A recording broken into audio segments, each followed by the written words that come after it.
Welcome to Asheville, North Carolina. It's quarterfinal Saturday at the Ingalls Southern Conference Championships, presented by General Shale. Game number 1, Fletcher Magee and the number 22 Wofford Terriers, the number 1 seed and regular season champs, against 8th-seeded VMI. Ingalls presents our tournament bracket. Here's how we have arrived. Last night, a couple of games, one of them involving VMI and Western Carolina, the Keydets, their first SoCon win in the Tourney in years, 96-83 against the Catamounts. In the other action coming up later today is ETSU and Chattanooga, and then Furman and Mercer and UNCG against Sanford, which also advanced last night. Hi friends, and welcome in. While with Dean Keener, Pete Hannity with you. Well, throughout this season, Wofford has certainly been on a roll. Twice this year, as it did against every other Southern Conference opponent, the Terriers knocked off VMI, but the Keydets at times in those games were a lot tougher than maybe Wofford would have wanted. In one of them, they did a stellar job shutting down one of the top scorers ever in the SoCon, Fletcher Magee. Garrett Gilkison for VMI among those charged with trying to do that again today. Yeah, Garrett Gilkison, he's a glue guy. Every team needs a player like him. There's a reason he plays over 33 minutes per game. He does it at both ends of the court, offensively, defensively. He is a winner that makes winning plays. For Wofford, what hasn't already been said about Fletcher Magee, an illustrious career he's had at Wofford? I mean, the player of the year this season. He's a gifted scorer, but during his time in Spartanburg, he's learned how to make plays and impact winning without scoring. Oh, by the way, he was limited to a season-low output of 5 in the first game at VMI. Wofford including a point guard named Storm Murphy. Well, on our team, we've got a Stormy Bonatoni. That's nice, Pete. That won't get confusing at all during this broadcast. But this VMI team is certainly hoping to continue playing with the confidence that they have over this recent 4-game winning stretch. It's the longest win streak that they've had in the last 4 seasons. But this number 22 ranked Wofford team is playing quite well themselves, if you haven't noticed. They haven't lost a game since December 19th and don't plan to start today. Head coach Mike Young telling me they've got to do 4 things to continue to win this week. Rebound, have strong transition defense, don't turn the ball over, and shot selection will be key. He had it and let it rip. So I guess that's 5 things, guys.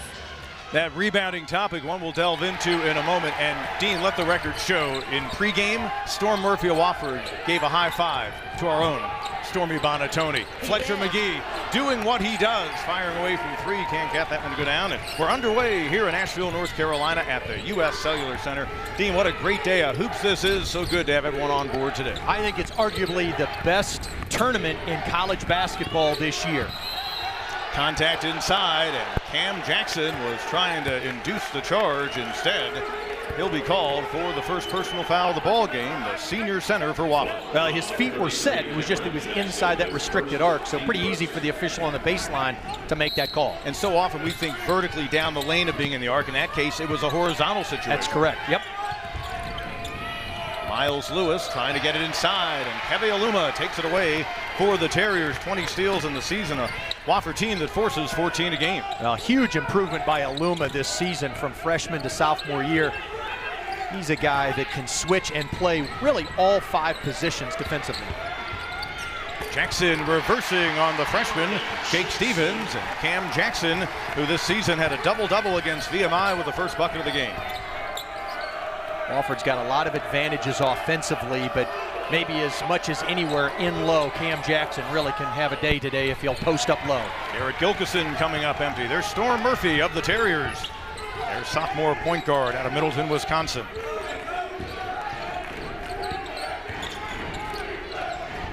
Nathan Hoover. Big performances this year against VMI. He hopes the beat goes on here this afternoon. He had a 25-point game up in Lexington in one of Wofford's wins. Well, he's a guy that actually has a better 3-point percentage than Fletcher Magee. He's benefited a lot from Magee's attention. Backdoor cut saved by Gilkison. Now, we've talked about Fletcher Magee, the guy with the ball right now. No slouch in his own right. The SoCon's leading scorer, Bubba Parham. Aluma gets a hand on that one. Magee to Aluma. And back to Magee. Jackson battles. Cam Jackson showing you why he's an all-SoCon first-team player. 7.5 rebounds a game. Dan Earl, the VMI head coach, has seen enough and uses a timeout. His team has fallen behind 7-0. Well, I think the timeout was necessary, although Aluma blocked Parham's shot. There was an awful lot of contact afterwards. Thought the officials may have got caught up in the transition. Watch it here again. Kind of missing the bottom of the screen. Clearly contact right there. May have been after the play. Regardless, it led to the run out. McGee misses, Jackson right there. The lead grows to 24-10, and also think they probably should have beaten Mississippi State on the road, a game they led by 9 at the half. They've got the inside guys to go with that great complement of guards. Great balance. Kramer has it knocked away by Pegram. He'll try again. Tyler Kramer, another guy who had to deal with injuries this year, but he's certainly a presence. 6'10" and 245 for VMI. He's a capable scorer. He had 13 at Kentucky in a game early in the season where VMI hung around. And Hollowell, 41% beyond the arc, and in college basketball they've got a plus-minus stat. Trey Hollowell is among the leaders in the nation in that category. When he's on the floor, leads tend to expand. Yeah, good metrics right there. I mean, to build on that, good tip back right there by Miller. Well, during this winning streak in Southern Conference play, the Terriers shooting 51% from the field and 45 from the three. That happened not far from Wofford coach Mike Young, as Tyler Kramer made a nice drive down the lane, couple of points for him, and it's back to a 13-point game. That have already signed. They've got exciting things going on. Their new building, according to Mike Young, has exceeded his wildest expectations, including the wow factor for recruits. And he'll be the first to say that it's the parents of the recruits that have eyes wide open first. Well, to think they recruited this team at Benjamin Johnson Arena, no doubt that Richardson Indoor has been transformational. After the Lewis steal, Parham the finish. Bubba Parham getting himself close to a double-figure game. He now has 9. Jackson leads all scorers with 10 for Wofford. And they will need him to continue doing what he does. He had 41 last night, but they dug themselves a big hole in this game. They've gone from 22 down to 15. Gilkison driving, count it, and the foul. Basket fouls, Garrett Gilkison. And that's exactly the type of energy and effort that Dan Earl was just looking for. He said, keep driving downhill, keep fighting, get fouls, close the gap before the half, just keep flying around. You guys are doing well, just keep doing what you're doing at this moment. If you're Dan Earl, you've got to stay positive with your guys right now. You're playing the #1 team, #1 seed, 22nd team in the country. I think they have asserted themselves pretty well after that initial burst that Wofford laid on them. The added length of that reach he has. Gilkison from Parham-like distance. Taking a page from his teammates' book, and VMI, they were trailing by 22 earlier in this half. They've cut the deficit to 8. Minute and 15 stretch right here. Again, if he can give it up and move a little bit, try to free himself from Storm Murphy, he's not going to beat him off that first bounce. Murphy defending Parham, but that's what Bubba Parham can do. Just outside of Atlanta, the sophomore, he's already over 1,000 points in his career, and twice in their past 3 games he's had career highs in points. Brookwood High School played for a great high school coach, Daniel Bowles at Brookwood. What a nice feed by McGee, and Keve Aluma took a bump on the head, but he finishes inside, back out to a 10-point Wofford lead. Actually, twice in the past 3 Saturdays it's that Bubba Parham has gotten career highs. Here's Gilkison. Stevens had to check out with that foul. Parham keeps his composure. Miller on the drive. Boy, they stayed with it. I'm not sure how that wasn't a foul. Bubba Parham was tripped as he was trying to turn the corner right there. 10 seconds right now with the shot clock turned off. Wofford playing for one final try to extend this 8-point lead, and McGee will do just that. Beating the buzzer, Fletcher McGee. He was 0 for 5 before he drained the fadeaway to end our opening half of action in game #1 on quarterfinal Saturday here in Asheville. The Wofford fans are out in force. The Wofford Terriers looking to continue the nation's second longest winning streak. They've won 17 in a row. VMI made a valiant effort to get back in this thing after trailing by 22. They did. You got to give them credit. Look, Wofford showed what they were made of early, but VMI punched right back, came at them. There'll be a couple of Terriers in the doghouse at halftime defensively. Stormy with Mike Young. Coach, you guys led by as many as 22 in that half, but VMI certainly started to close the gap. What was the difference there in the last few minutes? I mean, they're playing good basketball, Stormy, and we had some things go well for us in that stretch. They're not going to go away. They're going to keep fighting, and they got good players like everybody else. But big shot at the end of half, get in here up a level. We're in good shape. You know, we look forward to the next 20. Speaking to that shot, Fletcher McGee was 0 for 5 before draining that one. What kind of confidence will that give him to find his stroke a little bit more in the second half? He's never had a problem with his confidence. He'll be just fine. He needed to see one go down. He got one in the middle of the lane. He'll be a-okay. He's a pretty good player. Thanks, Coach. A standard talking board from Mike Young, but that is correct. And Mike Young has won 17 straight with his team. Dan Earl's ball club 4 in a row coming into this game. The hottest run for VMI in 5 seasons. They've made it a competitive ball game here at the break, but Wofford up on the Keydets.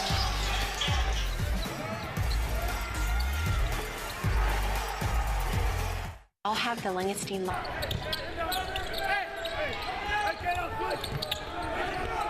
Murphy, Aluma, little feed for Goodwin.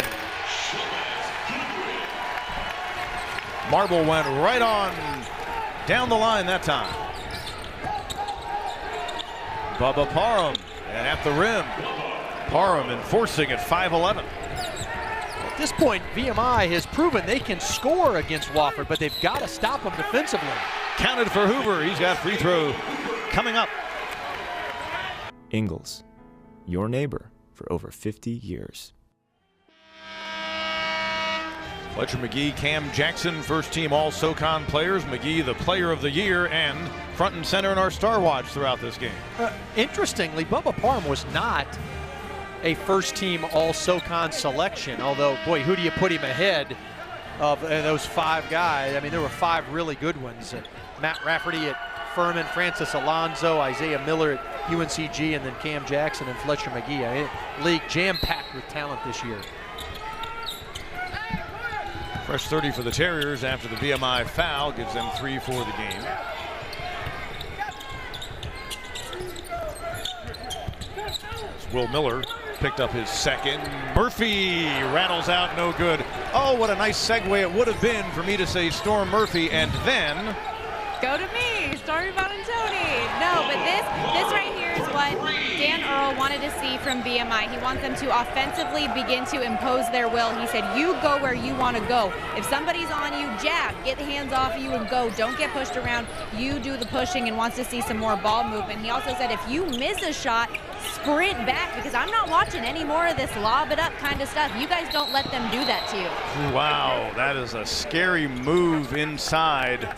And let us make sure that he is okay. We'll just into the game over. I was going to say we'll get another look too, but Connor Arnold, a freshman out of Knoxville.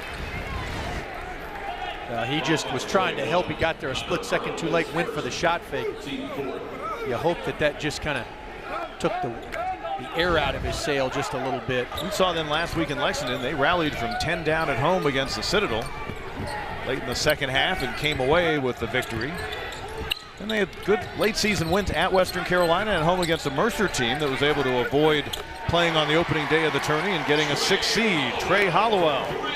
Like Goodwin inside, Hollowell, a very unheralded and maybe unnoticed player outside for this Wofford team. What a reserve he's been for them. That time Aluma knocks it away. 3-on-1 break. Gilkison trying to defend. And it'll be called for the foul. Dan Earl's team will see their season come to an end, but as you said, this final couple of weeks, one that delivers great promise for a VMI team that's been down for a long time. But Dan Earl and crews see their 4-game winning streak come to an end. The coaches shake hands, and Mike Young and the Wofford Terriers, the number 22 team in the land, have just won their 18th consecutive game, their 27th this season, and they remain unbeaten against Southern Conference competition this year. Well, they're disciplined, but they'll run selectively. They did it today. That's how they put 99 points on the board. Defensively, they can do multiple things. They're solid offensively.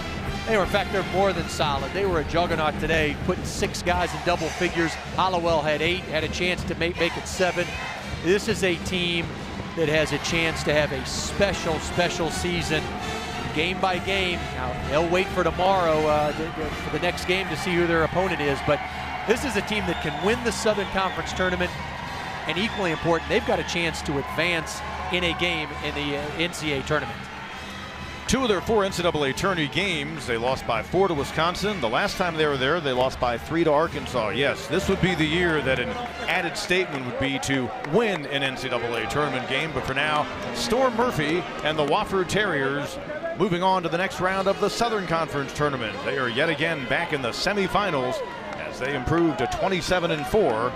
VMI's season will come to an end at 11-21. It had its moments for the lopsided outcome that it was. That game at time got compelling there late in the first half, and now we await our second quarterfinal battle of the day between the Tennessee schools, ETSU and Chattanooga.